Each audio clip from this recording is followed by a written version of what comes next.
Good afternoon, everyone. Happy Monday. So excited to be here again for another wonderful workshop hosted by the Lexington Housing Authority. We have an amazing guest today. We've had the local government federal credit union in the past, and they've been so awesome with the amazing information and very good information that we can apply to our lives today and learn from and grow, whether it's through debt. And we have a good one in store today. It's going to be about identity and fraud, and how to protect yourself against that. For those who do not know, and this is if it's your first time tuning in, I am Whitney Middlebrooks. I'm the Family Self Sufficiency Program Coordinator with the Lexington Housing Authority. And as you know, you see my face pretty much every month. And we, again, have these great resources and workshops that we want to connect with our community. We're still in the pandemic and can't meet in person as we would like to, but these have been incredibly beneficial to me personally, to me professionally as well. I've been able to really take good information and apply it. And I have Miss Sage here. I'm sure you all have seen her as well. We have been here every month faithfully, and I will have Miss Sage say a few words as we next will introduce our guests. I just want to welcome everyone, and we're honored to commit to this particular space to provide people with tools that they can put to practical use. As Whitney said, we're here every month, and we are excited because Whitney and I take a lot of notes, and this one, especially in the technological age, will be quite helpful and informative. I am the coordinator of Boss Initiative, which is building our success stories. Awesome, awesome. Thank you so much for that, Miss Sage. In this virtual training today, we're going to have Miss Greta Gibson. She is a membership development officer with the local government federal credit union, and she'll be here discussing some really good information on how to identify theft and prevent fraud, how to use certain tools and resources to stay protected, and also going over some current scams and things to look for. Miss think of Miss Greta Gibson is a membership development officer, as I mentioned, with the local government federal credit union. To fulfill the mission of the credit union to improve the lives of our members, she connects members and potential members to the resources that the credit union offers. She has 15 years of experience in banking, developing relationships, watching businesses start and grow, and managing people. And she is has a broad perspective of people and money. Greta has one more semester left to complete in order to receive her master's degree in leadership management. So, congratulations to that. Yeah. Almost at the finish line. And Yes. she loves to hear stories and experiences that are part of the journey to financial freedom. So, without further ado, the next person that you will be talking will be Miss Greta Gibson. So, thank you so much. Thank you, Whitney and Sage. I'm glad to be here. And while today's presentation is a little bit easier to digest than some of the other presentations we have, like about taxes or estate or budgeting, those big subjects like credit or buying a big purchase, this presentation can be a little bit more personal and it can draw out some emotions. And that's okay. The more that we share those emotions and those experiences and learn how to protect ourselves, the better. So people that have been around others that have experienced identity theft or fraud, or even just come really close, or maybe it happened to them, they can have shame because they fell for something, right? And they might be embarrassed because they can't believe that they did that. And they might have anger and frustration. But it's so important for us to know what happens so that we can learn from that situation, because identity theft folks are very smart and they're dedicating their life to taking from you. So if something's and you feel comfortable sharing it, you can put it, in the chat or share comfortable with. And I encourage you to share this with your friends and family, especially if they have children or if they are just around people that are vulnerable. Maybe people that live alone or are elderly. That can be your neighbor is elderly, or your parents are elderly. So feel free to use this information however is helpful as just a resource for whoever needs it. So on this next slide, we're going to play a little game to start out with. And I want you to visualize in your head, or you can write it down on paper if you want to. If you were going to go on a trip, or if you're more comfortable thinking about a trip to the grocery store, What would be in your pocket or your purse or your backpack or whatever you're going to take in with you? Okay, so think about the items that are going to be in there. So if you don't go on trips, think about if you're going to the grocery store. If you go on a lot of trips, what do you pack to take? So think about those items. And then on the next slide, there's a list of items. And for each one that you would put in your bag, and I'll read through, I want you to put a tally mark or just keep track in your head. So credit cards or debit cards. If you have more than one, you have to have, if you have 5, then put 5 tally marks down, okay? If you have an ID with a photo, so that could be school, employment, whatever has a photo on it, for each one, put a tally mark. $5 bills. How many are you carrying? Put a tally mark for that. Do you have change more than $2 or more in your purse, book bag, pockets? If so, you get a tally mark. Social security card, especially your original one. A picture of a close relative. If you have multiple, go ahead and tally how many you would have. If you write down your passwords, your PIN number, each one of those would get a tally mark. Do you have your library card in there? Tally mark.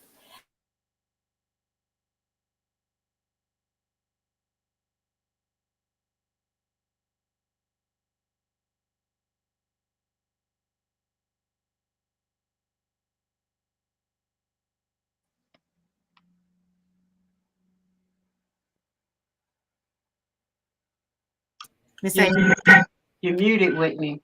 yeah, can you? I think her service went out. So we'll give Miss Greta a minute to come back in. So if you all would just, There Oh, she is. are you there? Okay, I'm sorry. I didn't know that I was gone. it's okay. I think Okay, the connection just went out, but if you okay, just, I think you stopped at if you had a library card, so you okay. I reconnect. apologize for that. It's okay. So paycheck stubs, deposit tickets. If you have deposit tickets, just one for, if you have all of them. Money saving coupons. Do you have coupons in your world? Okay, and then car keys, flash drives, cell phones, your driver's license, Kleenex. Do you have Kleenex down in there? A membership card and food. Now, unfortunately, I've had a pair of shoes in my purse at one point, so I'm glad that's not on the list here. But let's those up. And on the next study that has 15 to 20 points, this seminar is probably for you because the lowest score is the best score in this case. So we're going to go on to the next slide and talk about why. Why does that make you vulnerable to identity theft, right? So as we think about these things, think about there's a thief out there and he has this empty folder and it's got Whitney's name on it or Sage's name on it. And they're like, how much information can we find out about these ladies and just collect it to see if we can take something from them? So when we're thinking about how much stuff is too dangerous, whenever you have a lot of things on your person, you have a risk of losing something, of showing something, of giving out information. So let's just go through real quick on this list and talk about it. So credit cards. If I have 5 credit cards in my purse or in my backpack, would I notice if one of them is gone? I probably pay with one predominant and I have my emergency one and my hidden one, right? But would I notice if one is gone, and would it be too late when I did notice? I used to tell people whenever you travel, you go ahead and make a copy of the front and back of your debit or credit card and leave it at home with someone that you could call and say, hey, my purse or wallet just got stolen. Can you help me? Or take your one credit card and put it in socks and put that in a computer bag, because who's going to look through your socks, right? Or stuff it into some tennis shoes, hiding things. But remember to go and check it every day to make sure it's not gone.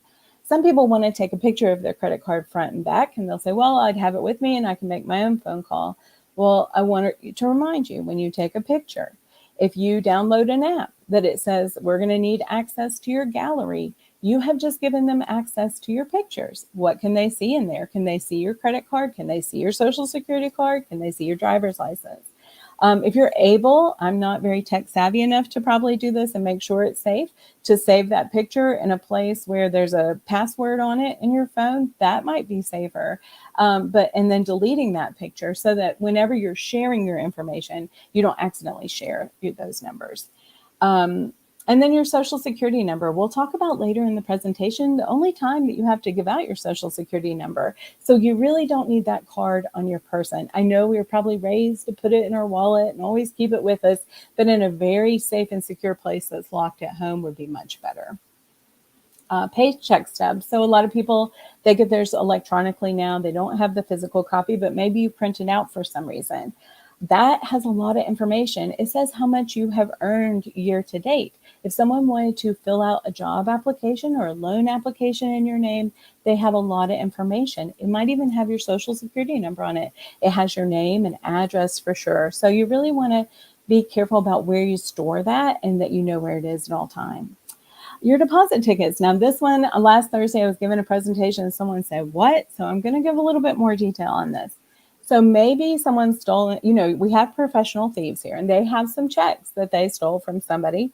So they kindly write Whitney a check and then they go and deposit it into her account and ask for $500 cash back. So maybe the check's for $1,500 and they just want $500 cash back. And the teller thinks, well, what's $500 out of 15 and gives Whitney the $500 cash back. When the check bounces, now the customer's out $2,000, right? They may also use that to go and deposit the check and not get any cash back, but then say, hey, while I'm here, I can't get into my online banking. And the teller thinks, well, this must be Whitney because who would deposit money into someone else's account and not? And so they can use that information just to make it believable that they are who they say they are. They might also say, Whitney's had a terrible accident. I'm here, to deposit this for her. And I'm just getting a little cash back so I can go pay her power bill. Whitney's having some troubles lately and has missed some payment, and so they really play on that emotion of the teller to get them to do what they need. Also, your PIN numbers. Please, please, please never write your PIN numbers on the card. Don't put it on a piece of paper somewhere. If you have to write it down, I suggest you pick a number you can remember, maybe your childhood phone number, maybe 2 phone numbers combined together, and put that PIN number in the middle so that you can just cross out the numbers and there's your PIN number afterwards. But be very careful with that kind of thing. You really want to encode it so that nobody else can figure that trick out, right? Passwords. Passwords are big. Don't write them down unless you are able to write them in code. We'll talk about passwords a little bit later, but in case I forget, I want to remind you that your passwords need to have at least 12 characters to be strong.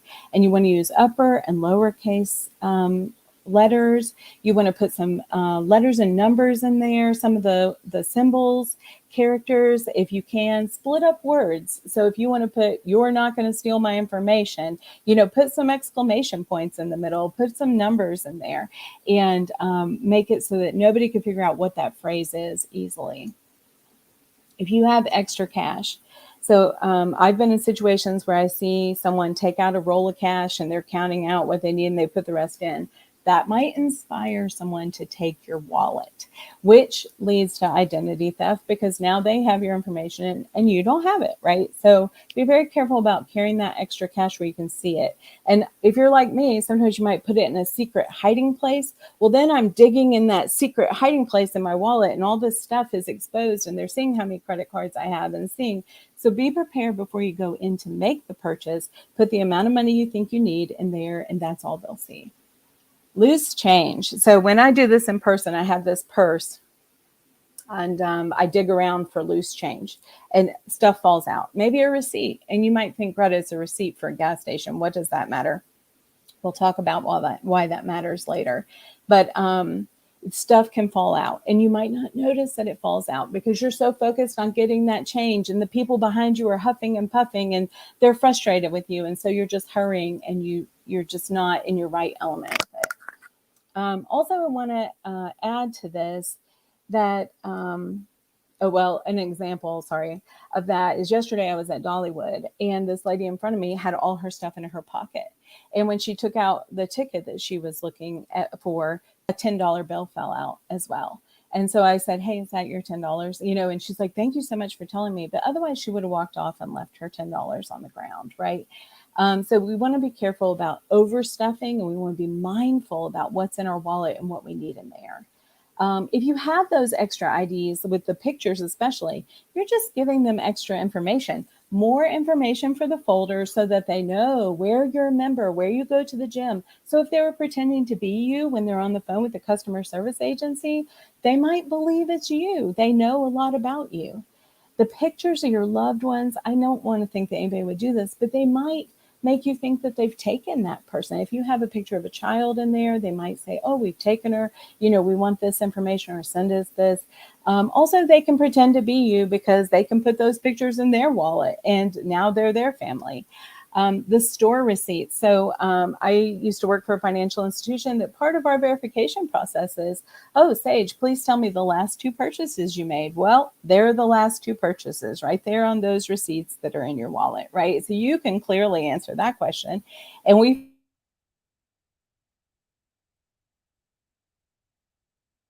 you give, the more likely they are to believe you. We have a little another slight this a connection issue, but we're just gonna keep moving forward and give Just when it's getting good too, right?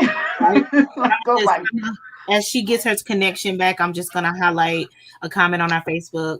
Someone said, "Wow, I never even thought about some of this stuff," and I wanted to mention and just highlight that because I think that as I'm sitting here, I'm thinking like, I'm good. I don't really have any issues, and just some of the things she's saying, I'm like, oh gosh, the store receipts yeah, that I never would think of. simple things like the store receipt, simple Hmm. things of just overstuffing my wallet. Sometimes I do that, just kind of in a rush or whatever.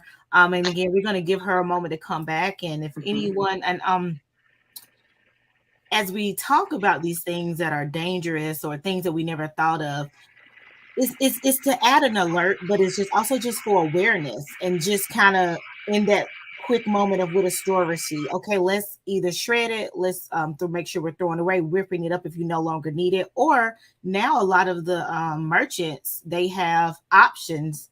Do you want a receipt? They'll ask you if you want a receipt. So sometimes, do you need a receipt? I'm not personally a receipt person. So often I really don't need the receipt. Or maybe they even offer the newer machines are like, do you want a text message instead? Would you prefer an email? So I'll let her go into detail about receipts, but I could imagine that there's probably, do we need the receipt? Sometimes and even just less paper. Maybe let's just X the receipt out. But anything you wanted to add on that, Miss Sage, while we wait for Miss Greta to come back on? Yeah, I mean, I actually am guilty of keeping some of these things. And like she said, it's almost like the person is a professional, so they put a profile together of who you are. And they could go and do just about anything. They could even apply for a credit card or something in your name if they have enough stuff. Even shredding things that come in the mail. I'm Wow. not always good like that, but we ought to be mindful, most definitely. I'm sorry that she lost connection because this is Yeah. so important. Yeah. No, just just in a sense, just talk about our own experiences. As I mentioned before, I never thought I was susceptible to identity theft, but it's just like I'm sitting here like, oh my gosh. And I think that as especially around this time of tax season, people are having maybe much more money than they would on the average day. It's more of a reason, just to be more on alert. Passwords, when Yep. she said 16, Yeah. I feel kind of lazy about that. Like, Yeah. I don't want to do 16 characters, right? I'm gonna be honest with you. That's something that I have struggled with myself. Is just that password part of like, wow, is it? Why do I have to keep doing this? But as Ms. Greta mentioned, it's just some of those things are just so important. And we were just recapping of what you just spoke Sorry. about. It was okay, I and we talked. cannot believe my internet would do this on a It's day like this. It's okay. It happens to It happens, okay? everybody. We are, oh, listen, me and Miss Stage, we're taking care of. We really just wanted to, and I don't know if you saw it, I put this comment up of saying some of this stuff I never thought about. And we Okay. just kind of talking about our own thing of what the things that you have been able to tell us in this short amount of time. Like, Yeah. wow, Whitney, you're not doing good. Because I thought, like, oh, I got this. And I'm like, uh-oh. Uh-oh. So we just wanted to share that. And I know you stopped on passwords. So Yeah. if you wanted to kind of go from there, and then we'll just jump back Oh, in. It's okay. okay. So Hmm. you didn't hear me talk about extra cash or loose change? No, I think you talked about loose change, but not Okay. so much extra cash. A Okay. little bit. Okay.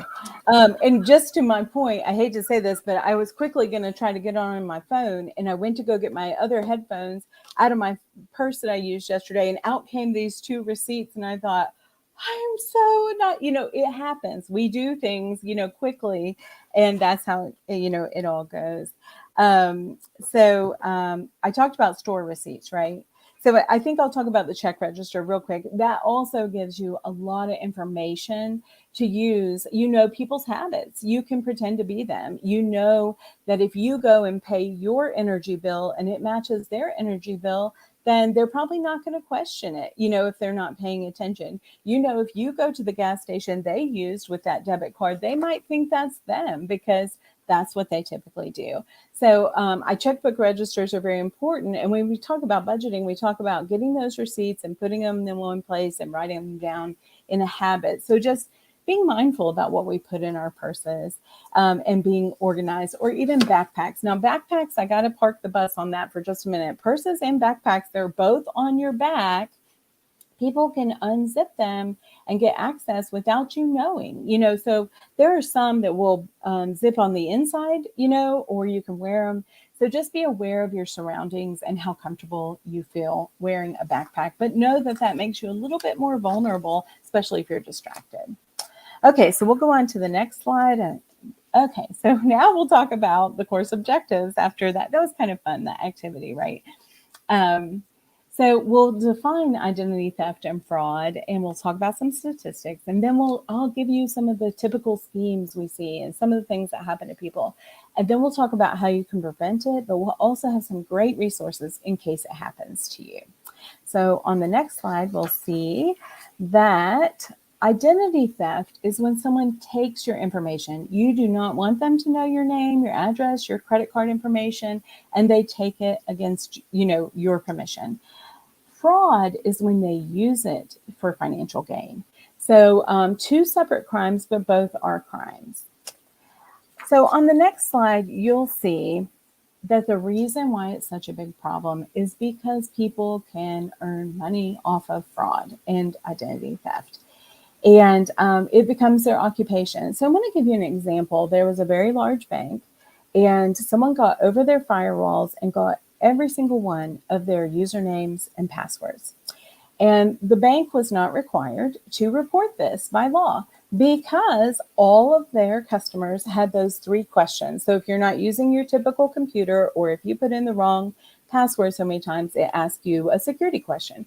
And so that made it safe. Apparently, these people could not get in, right? So I said, so why would anybody want to steal username and passwords if they were no good, right? And someone explained to me that they will sell that information to thieves in other places who pay people to sit around and look for the answers to your security questions. So throughout this presentation, I'll try not to get on my soapbox too much about social media. But what you share on social media is a great database for them to figure out those security questions. And I will give you an example. My husband, I always tell him, do not fill out the surveys that come. Okay. So it'll say, what's your first car, make, model. And if you have a picture, put it out there. And it'll have 2,000 people have responded. So this couldn't possibly be anything fraudulent, right? And there my husband will be showing his car and talking about what a great car it was. Well, a lot of times those people that are looking for information will send that to your social media. And those 2,000 people that have already commented, you won't know any of them because they're part of the scheme that they're a part of, and other people that have joined in. So they start it, they all start commenting, and then that's what starts those. Especially those that have the 12 questions. You're so distracted by all the questions and how great you're doing at answering them. A lot of times you'll see that mixed in there is the road you grew up on, or, your favorite food, first pet, those kinds of things. So be very careful about those security questions. I have a quick question. Mhm. Are you talking about the things on social media where it's like, take this quiz? That, and someone will post to your wall and it'll say suggested for you, and it'll say, what's your favorite car, or something we think you would like to see. That's the Okay. title, Okay. where you put in. That's what you're saying. Now, some of those quizzes will have a lot of identifying questions that will lead to those questions as well. So Okay. all of that, if it's somebody asking for information, be careful, Okay. because why are they asking, right? Some of those are consumer groups that want to know what your practices are. So you're Okay. giving them data. Okay. Just wanted to be clear to Yeah. anybody listening about Yeah. what exactly you were talking about. Perfect. Okie doke. And the best offense is defense. So once we know maybe I shouldn't answer these questions, then we can start acting in a different way. Or maybe we know we're not going to wear a backpack when we're going here or there. And you see, this says it's not when, if you'll be a victim, it's when you'll be a victim. Some people are like, Greta, I'll be careful. I'll be careful. Well, I've gotten a notice in the mail that somewhere where I shopped, their cards got compromised, right? And I had to get a new card. I was a victim of identity theft. Somebody got that card number that shouldn't have it, right? But I couldn't control that. And so that's the difference in this seminar is we're going to talk about what we might be able to control to avoid some of these identity thefts. So on the next slide, we see some statistics that this is one of the fastest growing crimes in America. And while we're online today, at least 2 people in America will become victims. And the average victim loss is $500, and we spend 30 hours trying to resolve the crime. Now, you might say, hey, Greta, $500, 30 hours, let it go. Well, I want to give you an example about that. So let's pretend that I have $1,400 in my checking account, and I'm about to pay my bills, and I budget it so that I have $50 left over for food and gas, right? So I have $1,400 and someone takes $500 because that's the average thing that they'll take, right? So now I have $900 in my account. Well, my housing payment for $1,000 is scheduled to come out automatically. I have no idea they've taken the $500. So out goes $1,000. So now I'm negative, and my car payment comes in for $250. And then my cell phone payment for $100 comes in. So now I'm either not negative $450 with no gas, no food, and probably some NSF right? Or they return my payments and now I owe them money and I get an NSF fee because, it presented with no money, and I'm going to get a late fee from them and I still owe them the money, right? And so next month, if I don't get this fixed, I'm going to be in the same mess and I'm going to have another late payment. And if I miss more than one payment, it's going to show on my credit history for 7 years. So $500 can really change someone's life, right? That one problem might keep them from getting a job they want or an apartment that they apply for. It just haunts you for 7 more years. So it's a serious problem. And the problem is that we sometimes don't know we're victims until there's a late payment, until it shows up on our credit. So it's really important for us to know how to fight this. You see that oftentimes people that steal from you are the closest to you because they can get your information. They can fill the folder quicker than anybody else. You see that friends, neighbors, employees, and relatives, unfortunately, can be the problem. So these numbers, I think, are a little bit larger because the largest populations that are vulnerable are children and the elderly, and they are cared for by their family members and by people that we pay to help them. So on the next slide, these are the types of identity theft. So you see the biggest one is credit card fraud, and then you see the phone and utilities. So yesterday I got a notice on, those neighborhood apps that they send you, people in your neighborhood. Okay. Someone said that the power company had called her and said that they're going to turn off her power in 30 minutes if she didn't make a payment real quick. She was like, what? I didn't make a payment, yelled at her husband, got all upset. And they wanted her just to click the link to make the payment so that her power wouldn't go off. Well, luckily she went on her bank app and saw that she had made the payment and did not follow the link because they were just trying to get her to make a payment, and it was not her utility company at all. And so you see that's a large crime, 19%. The 22%, I would guess, if I was looking at this, that might be insurance and tax fraud because I don't see these on there, and we'll talk about those today. So on the next slide, you can see what thieves do once they steal your information. I wanted to add something about Yeah, the phone.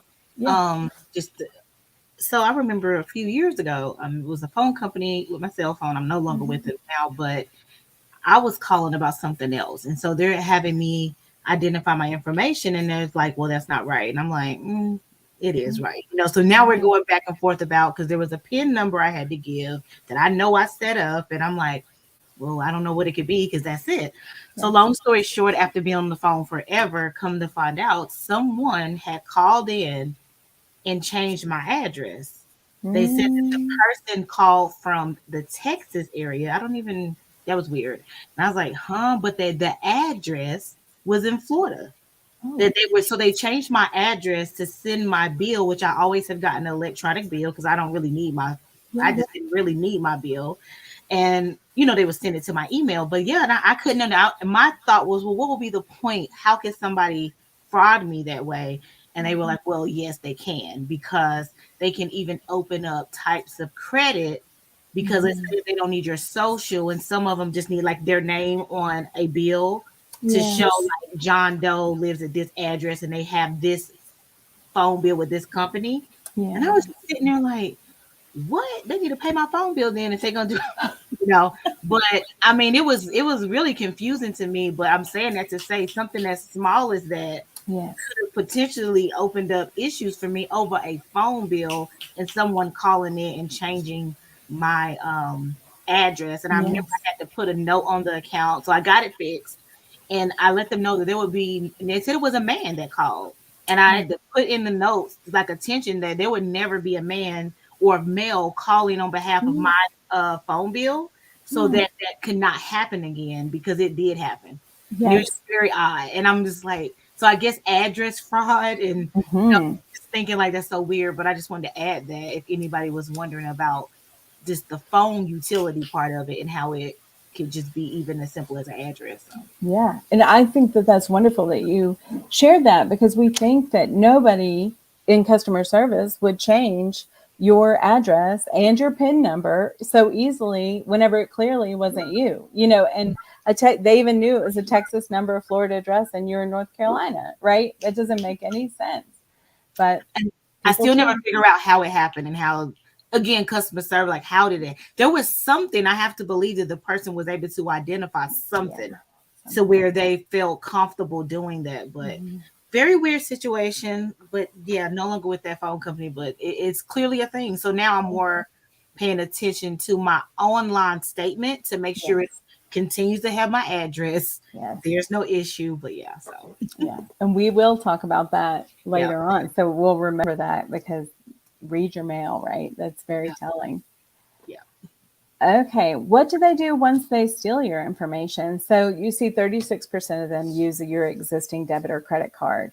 And when I was in banking, this woman came in and she and her husband had been fighting and someone had stolen their credit card, but they didn't know it. And when they maxed it out, which the husband thought the wife had maxed it out, the wife thought the husband had maxed it out, but the thief called the number on the back of the card and pressed make a payment. And the credit card company's automated system just so kindly said, do you want to make a payment from the checking account you used last time ending in 1234? And they said, sure. And they paid it in full for them. Wasn't that nice? And then they went out and used it again. So we don't think about these things, right? I would have never thought to do that, but they did, and it cost them, I think it was $18,000 total that they ended up charging. And, Visa, there's a process for getting that back, but luckily they caught it before nobody did pay the bill, right? Or before they couldn't pay the bill anymore. Even tax fraud, look how high employment and tax fraud is. That's just surprising to me. And then that 14% other really bothers me because that's stuff that's uncommon probably, or combinations of stuff like your phone bill. I mean, who would think about these type things, right? And so it's frightening what they choose to do with your information. I have a question Yes. because sometimes I'll go online to pay a bill, Mm-hmm. and what happens is it's a fraudulent website. Mm-hmm.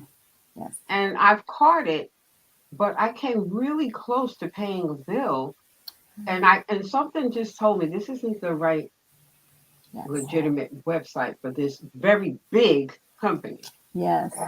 That's really common. We have some slides about it, and so we'll cover that. But being sure that it says HTTPS up in the top so you know you're on a secure website, and knowing what your company website looks like. And if there's a change, you should probably get like local government federal credit union changed their website totally a few months ago. And we sent out a notice that said, we're changing our website. This is a new look. We put notices on there. And so if it doesn't look the same, that instinct is so valuable, but we'll talk a little bit more about that. But if you don't know, don't take a chance, because once you do it, you've authorized it, and it's gone. So identity theft can lead to fraud. And like we talked about, unfortunately, criminals don't usually call the 1-800 number and pay your bill for you, right? And so it can be on your credit and negatively impacting your life. You might not know until you apply for a job and get turned down. And unless you call the 1-800 number and find out why they declined you for an adverse action, you won't know that there's been some kind of theft.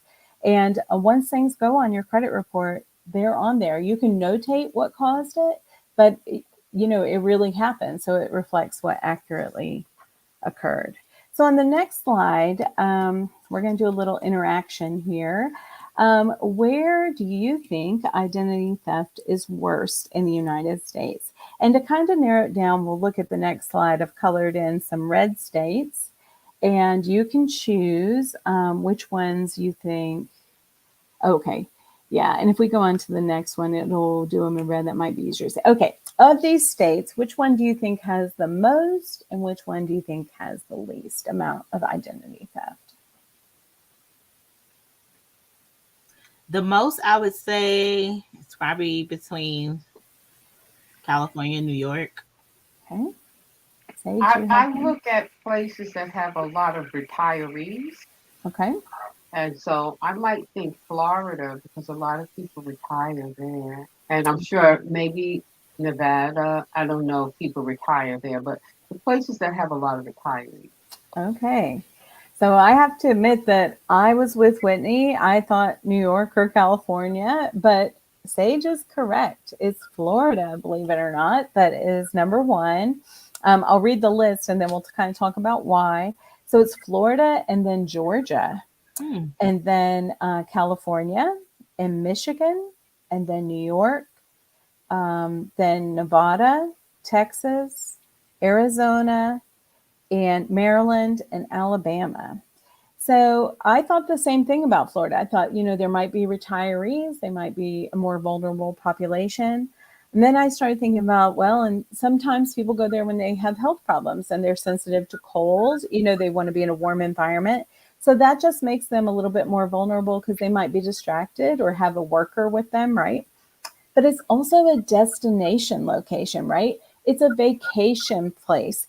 People go to be entertained. They take their children there, maybe for the theme parks. They might go and do things where they leave their backpacks or their luggage somewhere. They might drink more than they typically drink. There's a lot of factors there for travel. And the biggest part is they're outside of their element, right? So they're in a new environment. And so they're carrying more than they might normally carry. They're in a new environment, they're doing new things, and they become vulnerable. And I think about, so I was telling Whitney yesterday, I went to Dollywood and my brother and sister-in-law have 3 kids under the age of 5. So oftentimes I have 2 little girls attached to me when we're at Dollywood, which is a very busy place, right? And my top priority are these 2 children. And so I don't think about as much, where's my debit card right now? And so maybe I go to buy food and I leave my debit card laying right there on the tray because I need to get their hands. And all it takes is one distraction. They go running after a balloon or someone drops a toy and they go off, and now I'm not looking at the tray at all. I'm looking at the children. And so creating those things that distract us whenever we're outside of our element And I probably become even more susceptible when they call me Aunt Gigi, because people know this woman is not used to being around these kids. She's not the mom that can carry 5 kids and still know that someone's taking something out of her back pocket, right? My son is grown and out of the house. And so having young children with me, I'm more hypersensitive to them than I am to my surroundings. And so a good thief would know that, that, hey, this is our target right here. So on the next slide, we'll see that we are all vulnerable. It's just situational. It's what happens. And but 1 out of 10 children will become victims of identity theft. You think about it, they get their social security number before they're 1, and then they don't use it until they're 18. So there's a lot of time where that number can be unguarded. And we'll show you today how to protect that a little bit and make sure that you protect your children. So on the next slide, there's a little quiz, and you can see that it identifies, well, it values, what makes you more vulnerable. And so we're going to go through these items and talk about them a little bit more in detail as we go through the schemes. On the next slide, we're going to talk about the schemes. So we'll talk first about non-technology schemes, and then we'll go over to the technology.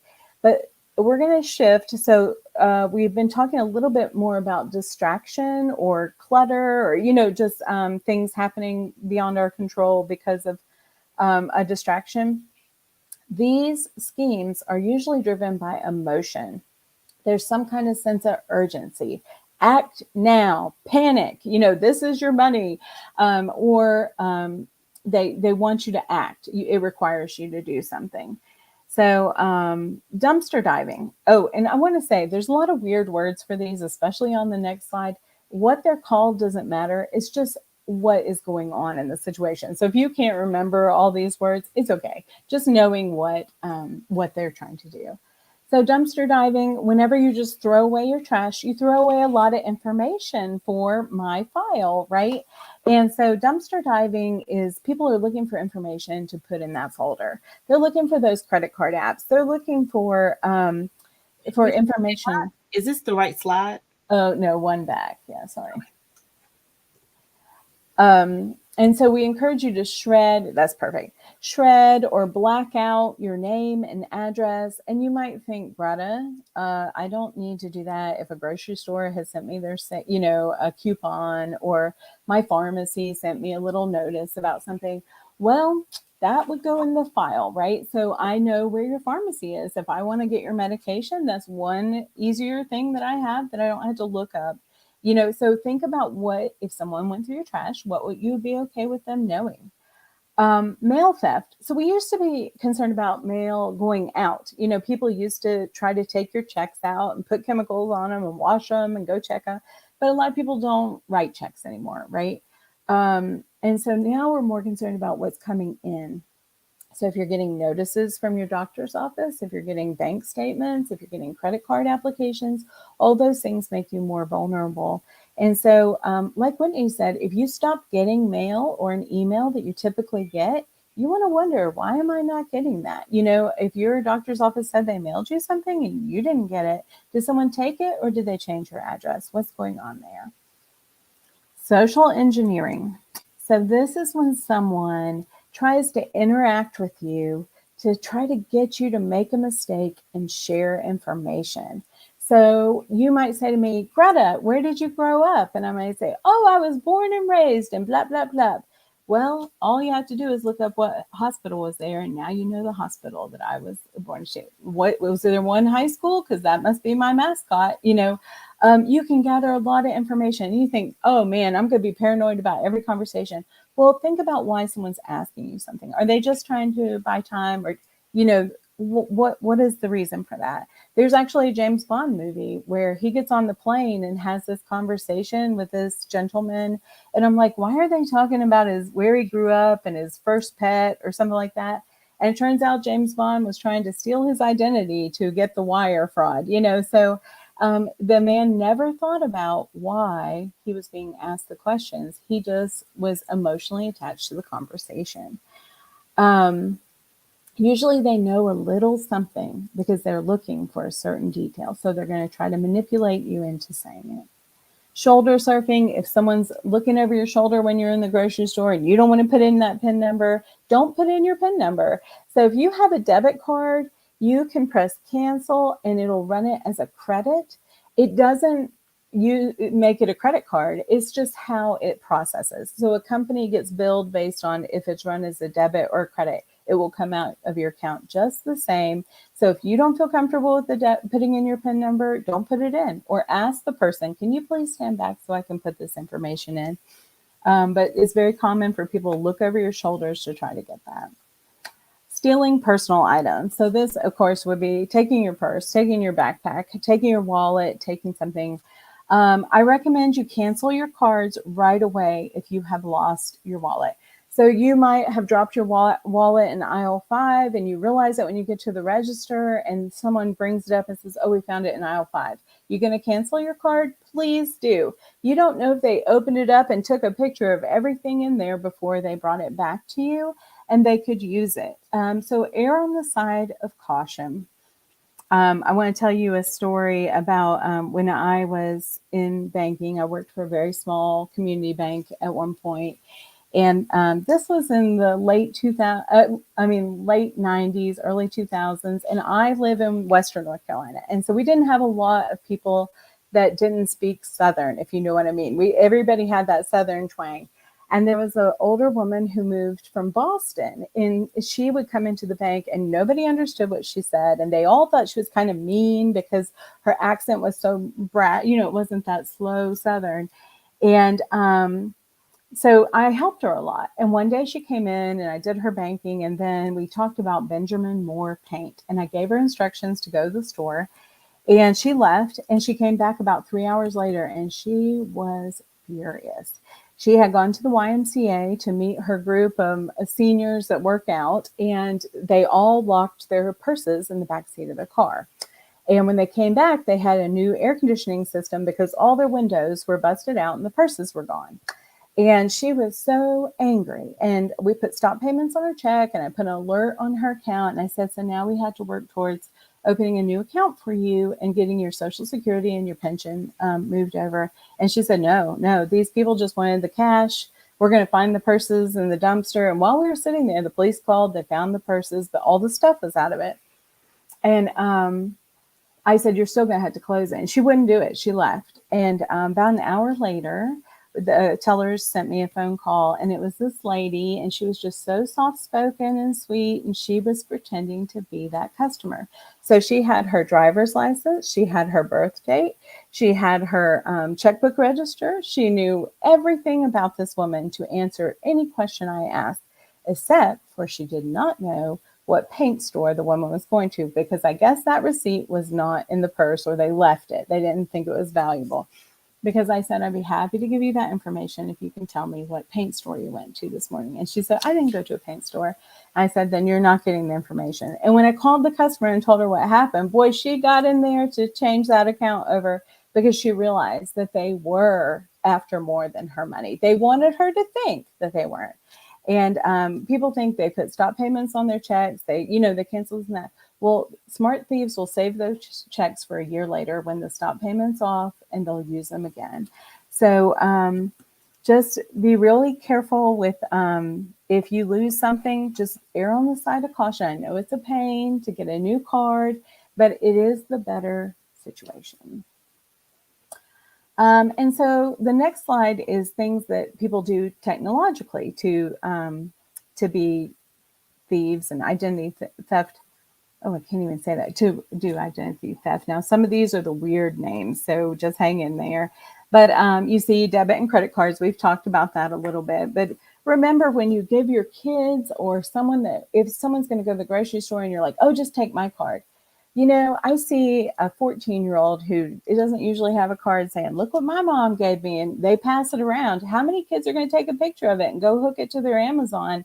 And you're not going to figure it out until you're like, wait a minute, we're spending a lot on Amazon, or go to the gas station with it, or do, whatever. And that is being publicized now. Mm, Debit cards for kids. mm, I just saw it and it's the new thing. Oh boy. Yeah, so don't give them that. If you need to do that, give them their own card, but make sure you teach them about using it responsibly, or figure out a way that's safe for them to pay, cuz if it's a new thing, it's going to catch on like wildfire, Or right? maybe, or also using prepaid cards Mhm. where it's just more like, it's like, or something that you could reload. Yes. And some kids might like the idea of going to get a new card, but it's real, you're just getting like a prepaid Visa type of card. Yeah. That Yeah. can kind of minimize, because those numbers are going to just constantly change and Yes. they're never going to be consistent. So I'm throwing that could be. Yeah, and there are cards designed for travel and teenagers, so you can restrict, like, you can't get more than $20 at a gas station. You can't make a payment for this. There's a lot of workarounds. That would make a good seminar. Actually, we have a seminar for kids, so maybe that's in that one. Um, Skimming. So if you are going to insert your card, anything, now we have the taps and we have different ways that you can access your card. But oftentimes in ATMs, you have to insert your card. So first of all, if you go to the same ATM, take a picture of it and know what it looks like, right? So I used to work somewhere where there was a light that flashed a certain pattern. And so I knew what that looked like. And we inspected our ATMs at least 3 times a day. That's how popular it is for skimmers to be put on devices, right? And so just jiggle it before you put your card in, because a lot of times they'll come loose. But if it doesn't look right, do not put your card in. Go to another ATM. What they do is they make a copy of the information on your card, and then they can make another card with it. And so with me, you think this wouldn't happen, but when my son was a teenager, he and I got into an argument about something. He went to bed and I went to bed, and the next morning his account was overdrawn. And I worked for the bank that we had our account with, and his account's overdrawn. You couldn't have that, right? So I was furious, and I looked, and it was an ATM withdrawal in Virginia. I was like, not only did he overdraw his account, but he traveled to Virginia without my permission. So I was livid. So I went in his room to see what he packed to take with him, and there he was, sound asleep in his bed. I thought, how are we going to prove that this wasn't him? Because, the PIN number was used. And luckily, he had eaten dinner the night before and swiped his card in the home where he lived, so they could see that he couldn't be in one place, 2 places at one time. But it's hard to prove that it's not you when people put in your PIN number. And what is it called when they rig the ATM? That's a skimming device is on it. Skimming, yeah. Pretexting. So this is they're calling you usually, and they want you to give them information by phone or over email. So maybe they found a box that had from Amazon, and it's got my name and address on it. So they call me and say, hey, Greta, there's a problem with your billing. Your credit card's not going through on Amazon. I'm like, what? My billing? Oh, okay, let me fix that. So maybe I click the link, or I tell them my information by phone. They know just enough to get me to tell them what they want. Maybe they just call and say, there's a problem with my credit card. Don't tell me which one. And I start guessing. Oh, was this my American Express or my Visa? Was this my debit card with, the credit union? Or, I give them a lot of information. When people call you, if you choose to answer the phone, don't give information. Let them give you information. They're calling you after all, right? If they can't, then you can hang up and call the number that they have to get that information. And then farming, oh, wait, a man in the middle. I'm sorry, man in the middle. So I used to not like this one, but I actually saw it happen. I was sitting in a Honda dealership. We were getting our cars fixed. And there was a man sitting, he was across the room, but I had my computer out. I'm doing some work. And he picked up his phone and dialed a number. And he gave them his account number. And he gave him his name and then his zip code. And then he told him that he was upset with his cable service or whatever. Yeah, a lot of information, right? So I could have written all that down, right? And he was arguing about his bill. And at the end, he decided, oh, yeah, I did do that. Okay, I owe that money. Okay, you want a payment? And then he gave his credit card number, his expiration date, the 3-digit code. And I already had a zip code because he gave me that information at the beginning, right? I could have used all that information to go on and do anything, right? And so the man in the middle is hearing, and typically this would be Whitney's asking Sage something, and I'm listening, but it can be on the phone. It's just a third person listening in and taking that information. Be very careful about those conversations when there's other people around. And if you're not in a place where you can give that information, either A, don't make the phone call, or tell them I'm in a public space, so I won't be able to provide much information, and let them tell you what to do. Phishing. So I know at my work, we get phishing emails a lot as a test because maybe this is a fake bill that comes in. Maybe it's something from Whitney that says, hey, you need to pay this before, tomorrow, or this will happen. And I need to think, is this real? That's the first thing I need to stop and say, do I owe this money? Would Whitney communicate with me this way? Just, does this make sense? They want you to click to go to that false website to put in your payment information and get that information. It's an action email. These will always be hurry, hurry, hurry, click and do, right? Might be the IRS, it might be HR, it might be just a fake bill. Farming is where they redirect you to a malicious website. So this is what Sage was talking about. You think you're going to that company's website, but it's directing you to something that is not. Maybe something spelled wrong or there's something fuzzy. And a lot of times whenever you're looking on the internet, if you've Googled the company, there will be one that has a trademark symbol, that R and then the circle. And then there'll be a few that say ads, and then there'll be some that just are different. So you always want to pick that trademark, make sure it's HTTPS for secure, and just make sure it looks real. If it doesn't look real, you might call the company and say, I'm looking at your website. Do you make any changes? You might say, Greta, that's a lot of work. Well, it's a lot more work to fix it if someone steals all your information, right? So better safe than sorry. Phishing, they're using your voice, so they're calling you, and this is your IRS calls, your car warranty. How many of us have gotten those car warranties, right? And your Social Security offices, and they're saying, act now, we need your information, or else.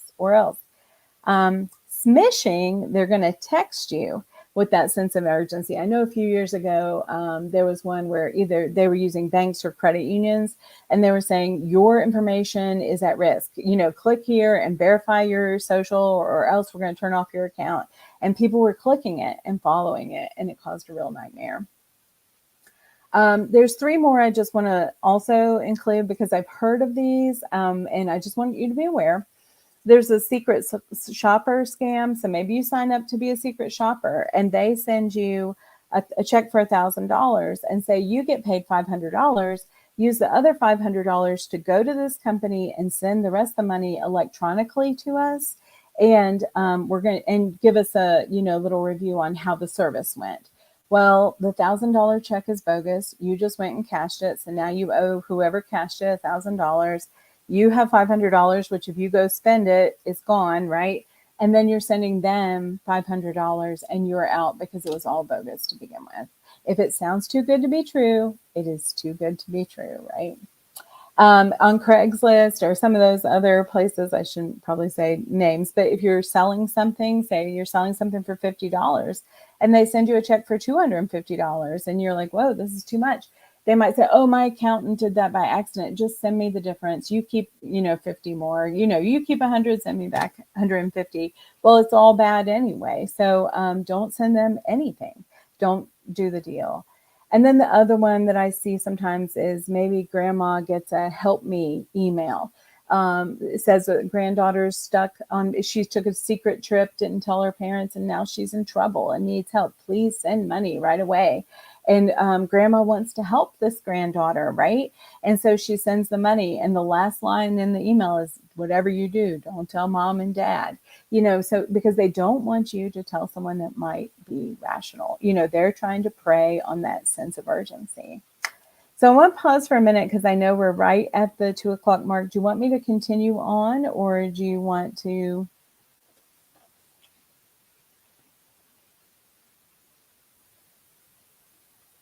Oh, you're muted, Whitney.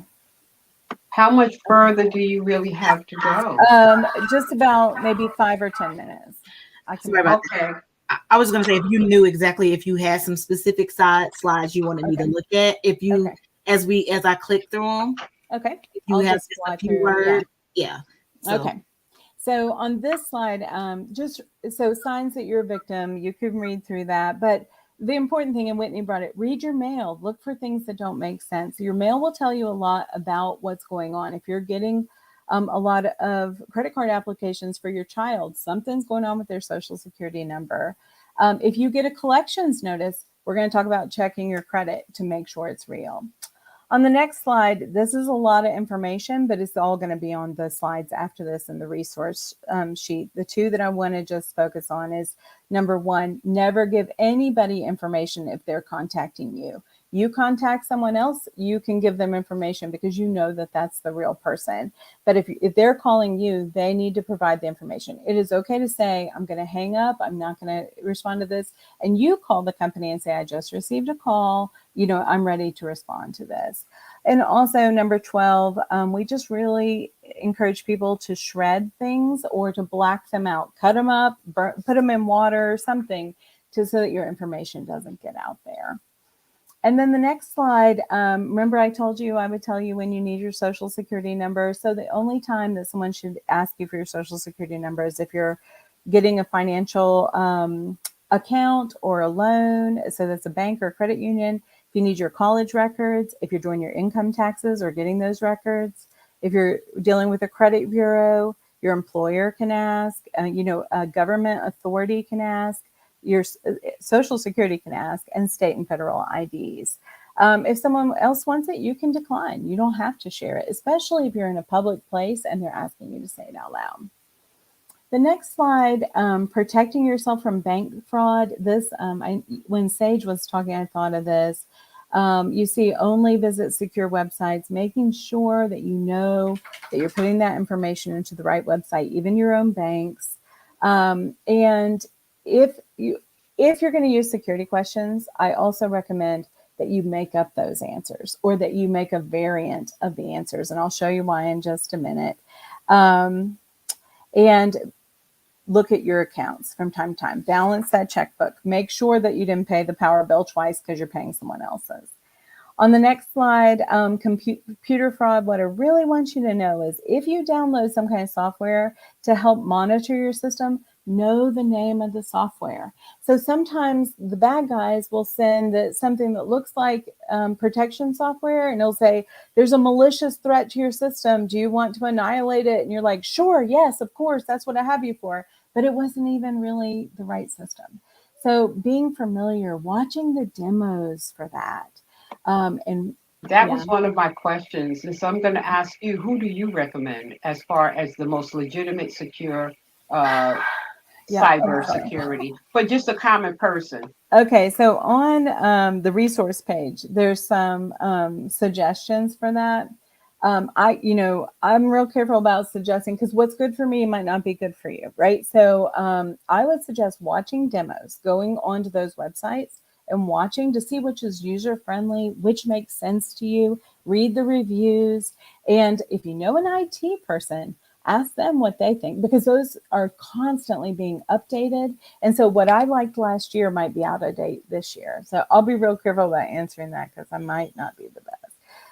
But I Do you suggest like maybe going to Circuit City or someplace and having it done rather than uh, doing it online? if you're uncomfortable and you have access to that, I absolutely, because you want it right, and you want to be able to ask questions.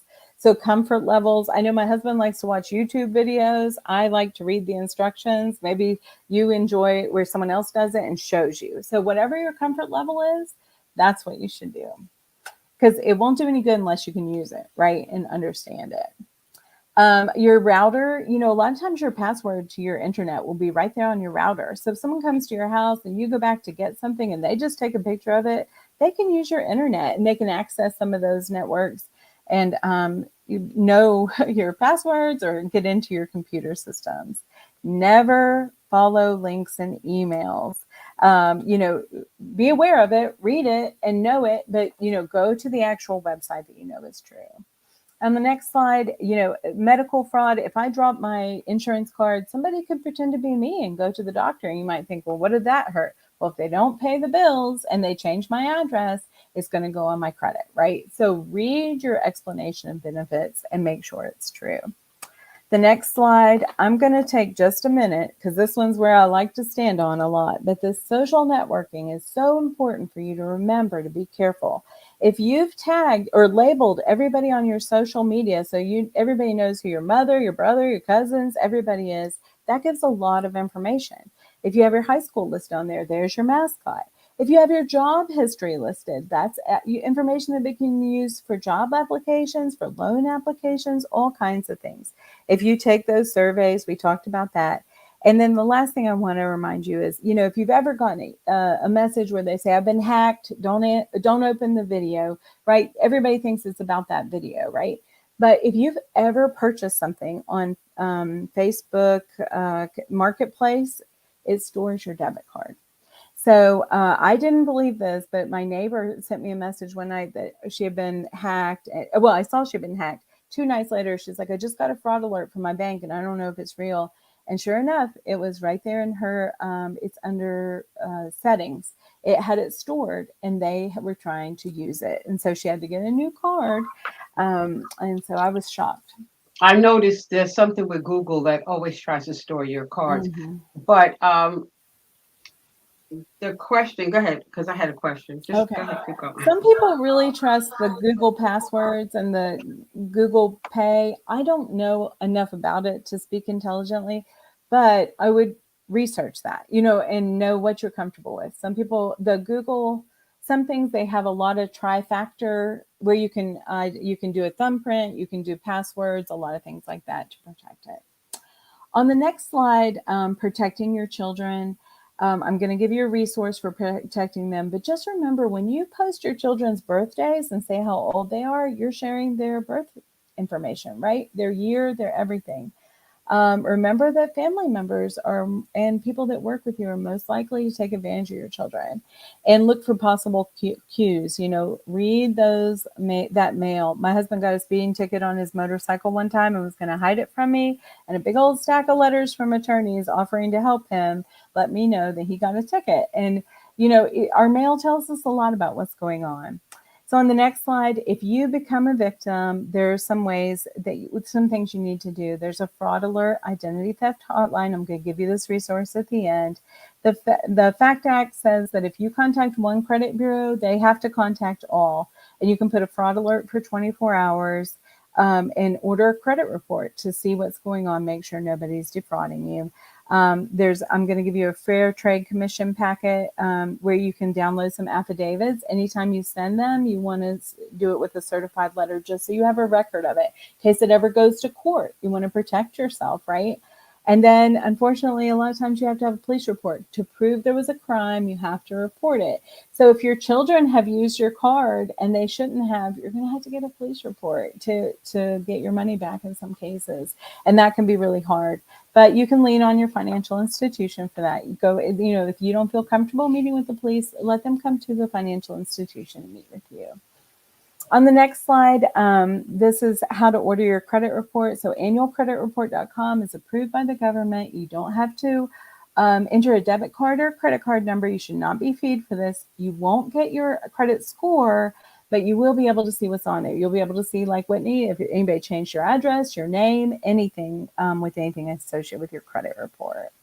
And then on the next page, and this is right before the final handout, if there is when you're on there, if there is any of that information, you want to contact the credit bureau, place the fraud alert, maybe even freeze your credit, and contact that creditor. So really communicate. If you see something for a bank that you don't even know about or a credit union, contact them and say, let me tell you what's going on, because they might just keep trying to do that with that financial institution.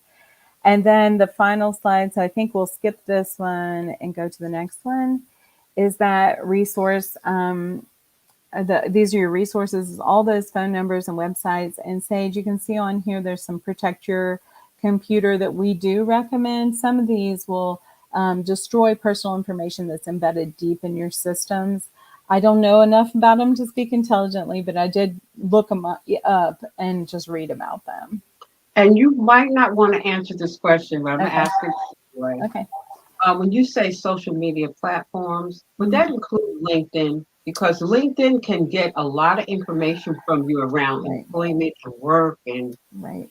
So I'm going to leave that up to the individual, right? But it does give a lot of information, right? So if you're on LinkedIn, you might want to freeze your credit, or you might, if you're a social media person, you can put a freeze on your credit so nobody can apply for anything in your name. You just have to remember to take it off if you apply for anything because it zeroes out your credit score.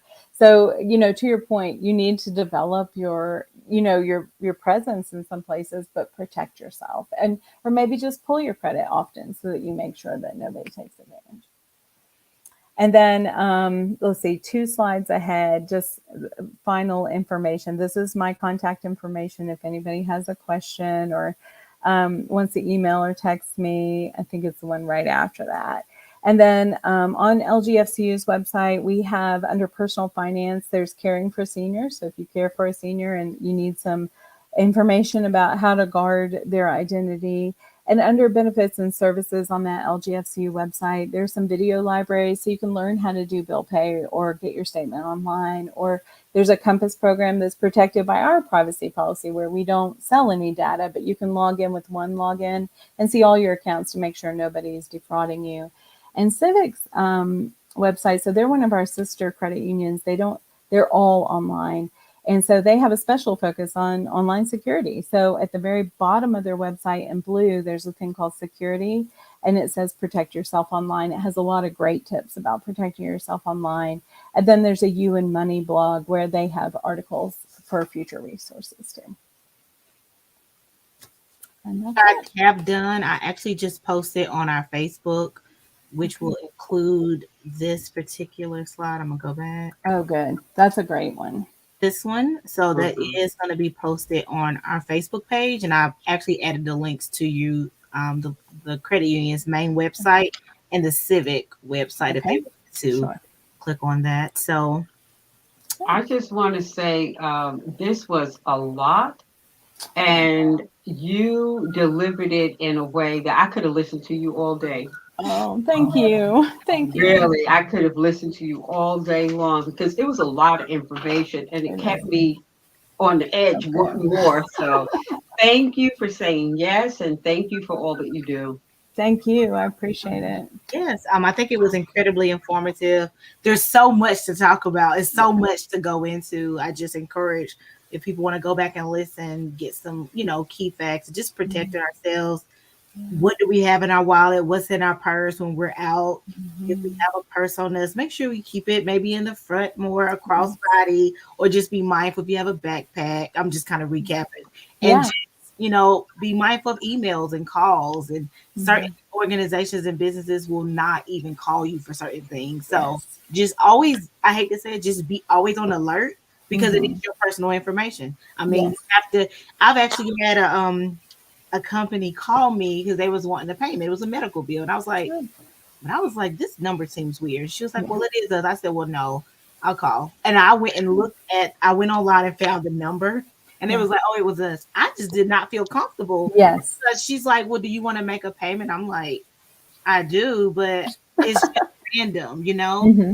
And Hmm. so, but she wasn't pressed. But I could say if you get a call where they're kind of more pressing you, it's more reasons to be on alert. But she Yes. was like, I absolutely understand. She was like, if you want to call back, here's my Good. extension. And literally, I got right back to her. But I That's feel wonderful. better now. I'm calling her and I'm Yes. giving her my information versus she's just asking me. So Yes. I And I agree. know Greta has another engagement, but I will say this your storytelling, because I'm a storyteller and it's Oh, what yeah. I do in my business. Hmm. And so your storytelling is very captivating. Thank you. And I wanted to ask in regards to the selling of information, Hmm. because that's big industry now. It is. It is. Um, is it sold on the dark web? So I don't know. I wish some of our IT guys were on to tell you about that. I've been Mhm. hearing more and more about the dark web, and It's I don't grown, know. I I would don't know. imagine. I've Yeah. never been, I don't know, but I imagine Yeah. it's a whole nother Yeah. universe. Yeah. And so many companies want to know about our data. What will we buy? How much are we willing to pay? And so even if it's not on the dark web, it's still, it makes us Accessible. a target. Yeah. And on that resource sheet, there is a way to opt out of direct marketing mail and calls. So that way, if you get one of those calls, it's a fraudster because they're not paying attention to that opt out. But being so careful about what information we give out, Sage, I think is so important, Hmm. unless we're okay with it. If you're okay with it, that's fine. But some people don't mind if people know that they spend $120 on diapers a month. They because they want that better price. Hmm. So it's all up to your comfort level. But yeah, so that it could be on the real web or the dark web. And that's a different, scarier place. So, yeah. Thank you so much for being patient with me while that internet Oh, it's okay. situation. What a nightmare! I'm sorry, Absolutely. but No, no worries. But again, we okay. thank you for your time. We're looking forward to another session Yeah. with the credit union, of course, and then sometime later this year. I have again posted their links, their website, if you want to reach out for whatever, or just search their website for other resources, blogs, or what you were saying, just sources. Or if you want to Mhm. reach out to them and open up an account, by all means. If you Mhm. are a Sure. local government agent, is it the local So if you work for local government or if you volunteer or if someone in your family does and they're a member of the credit union with Civic, you can volunteer on their website. So it's all online. You can do that to open an account. All right, awesome. I Yeah. just want to share this Great. comment. This is from one of our faithful board members. She wanted to say the Okay. information was great. So thank you, Ms. Gregory, for tuning in as Thank you. always. And we will see you all next month for another workshop. You all have a wonderful day. All Thank you. right. Bye bye. Don't hang up one second.